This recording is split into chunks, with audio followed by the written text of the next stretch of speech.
Cricket খেলার অপরাধে একসময় বাবার হাতে মার খেতেন রিঙ্কু সিং। অথচ সেই ছেলেই আজ ভারতের বিশ্বকাপ দলে। আর সেই বাবা আজ না ফেরার দেশে।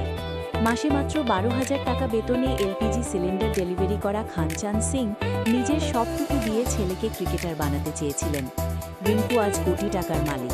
আলিগড়ে বানিয়েছেন বিলাসবহুল বাড়ি, কিন্তু শিকড় ভোলেন মিটার বাবা। তিনি শেষ দিন পর্যন্ত সেই পুরনো কোয়ার্টারেই থাকতে চেয়েছিলেন। ক্যান্সারের সাথে লড়াই করে আজ সকালে শেষ নিঃশ্বাস ত্যাগ করেছেন তিনি। রিঙ্কু সিং এখন টি-20 বিশ্বকাপ খেলে বাবার শেষকৃত্যে যোগ দিতে ছুটে গেছেন আলিগড়ে। যে মানুষটির ত্যাগের ওপর দাঁড়িয়ে রিঙ্কুর আজকের এই সাফল্য, সেই সাহেব আজ আর নেই। বাবারা বোধহয় এমনই হয়, নিজেদের পুড়িয়ে সন্তানদের জন্য সফলতার আলো রেখে যান। রিঙ্কু কি পারবেন এই শোক কাটিয়ে বিশ্বকাপে আবার কামব্যাক করতে? কমেন্টে আপনার প্রার্থনা জানান।